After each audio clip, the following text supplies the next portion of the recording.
अस्सलाम वालेकुम दोस्तों, मैं हूँ हकीम शाहिद। वेलकम करता हूँ आपको अपने चैनल पर। उम्मीद करता हूँ आप लोग खैरियत से होंगे। आज एक बार फिर एक नई वीडियो के साथ आपकी खिदमत में हाजिर हूँ, एक नई जड़ी बूटी के साथ। आज हम बात करने वाले हैं पनीर के बारे में। बड़ी मशहूर और मारूफ ये जड़ी बूटी है। पाकिस्तान में तकरीबन हर नौजवान इसको जानता होगा, क्योंकि नौजवान इसको बहुत इस्तेमाल करते हैं। तो जनाब बात कर लेते हैं इसके नाम की। तो उर्दू में है इसको पनीर कहते हैं, पंजाबी में पनीर रोटी कहते हैं, और फ़ारसी में इसको पनीर बाद कहते हैं। और इसका जो तिब्बी नाम है, तिब्बी नाम जो है इसका, वो तुख्म हयात है।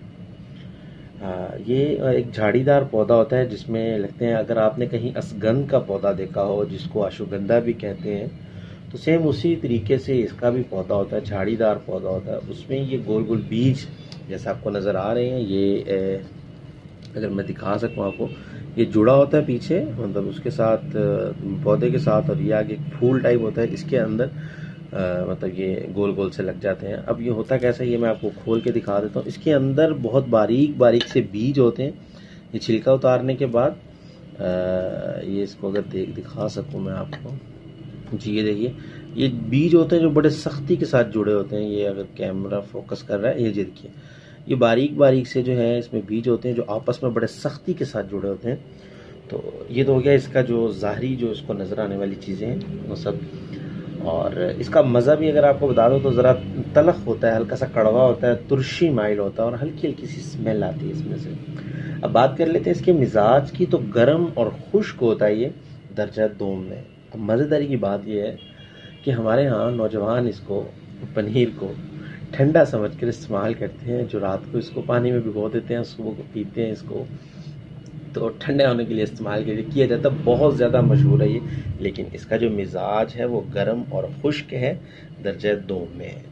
अब मकाम पैदाइश की बात कर लें तो ये पाकिस्तान में बहुत ज़्यादा मतलब पाया जाता है। कोहाट में, डरा गाज़ी खान में, पेशावर, सिंध और बलूचिस्तान में कसरत से पाया जाता है। बात करते हैं इसके अफ़ाल और इसके इस्तेमाल की, मतलब इसको इस्तेमाल कैसे किया जा सकता है और इसके फ़वाइद क्या हैं। तो फ़वाइद आपको मुख्तसर से बता देता हूँ। मुकव्वी मैदा है बहुत ज़्यादा, और रिया को खारिज करता है। री जो हो जाती है पेट में गैस वगैरह, उसको खारिज करने का काम करता है। मुगल्लज़ मनी है। 1 से 2 दाने जो है पानी में अगर रस इसका जो है घोल कर अच्छे तरीके से, अगर छोटे जो बच्चे होते हैं उनको पिलाया जाए तो उनकी जो बदहज़मी होती है वो दूर हो जाती है। और अगर मतलब बड़े इंसान के भी, बड़े आदमी के भी पेट में दर्द हो रहा हो तो इसको इस्तेमाल किया, 4 से मतलब 5 दाने तक जो है इसको इस्तेमाल किया जा सकता है। यहाँ आपको एक बड़ी मज़ेदार बात बताऊँ इसकी। अगर आपको कहीं घर में दही की ज़रूरत हो और आपको दही कहीं से मुयस्सर ना हो रहा हो, तो आप पनीर के 5 से 6 दाने ले लें, किसी भी पोटली में मलमल के किसी कपड़े में बांध लें उसको, और ठंडे दूध में जो है इसको रख दें। मतलब जितना आपको दही चाहिए, मतलब 1 पाव दही चाहिए तो 1 पाव दही में आप जो 4 से 5 दाने आप इसके रख दें, तकरीबन आधे घंटे में बहुत ज़बरदस्त किस्म का जो है दही जम जाएगा। क्योंकि मैं इसका तजर्बा कर चुका हूँ, तो खाने में तो इतना मज़े का नहीं लगता, लेकिन अगर आप रायते के तौर पर इस्तेमाल इसको करना चाहते हैं, उसमें नमक मिर्च डाल के, तो बहुत अच्छा है। और अगर सालन वगैरह में इस्तेमाल करना है तो अच्छा रह जाता है।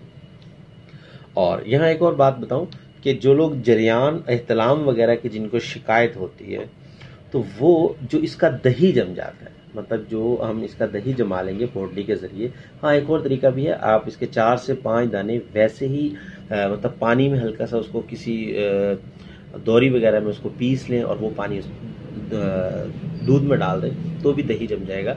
और उसमें आप चीनी डालकर, खांड जो होती है, एक चीनी होती है जो आप लोग घर में इस्तेमाल करते हैं, एक खांड होती है जिसको देसी खांड कहते हैं, जो कि मिल जाती है अक्सर पंसार स्टोरों से मिल जाती है, और कुछ जो ये घरेलू सामान जहाँ से मिलता है दुकानों से, वहाँ से भी आपको मुयस्सर आ सकती है। वो जो है इसको, और औरतें भी इसको इस्तेमाल करती हैं सिलानुर रहम के लिए। इसी दही को, मैं वैसे बात नहीं कर रहा पनीर की, अगर जो इससे दही आप बनाएंगे उसमें आप खांड डाल के इस्तेमाल कर सकते हैं। मर्द हजरात जरियान और एहतलाम के लिए इस्तेमाल कर सकते हैं, और औरतें जो हैं वो लिकोरिया के लिए इसको इस्तेमाल कर सकती हैं। तो जनाब आज का ये रिव्यू था इस जड़ी बूटी के बारे में। मिकदार खुराक मैं आपको बता चुका हूँ, इसकी 4 से 5 दाने हैं।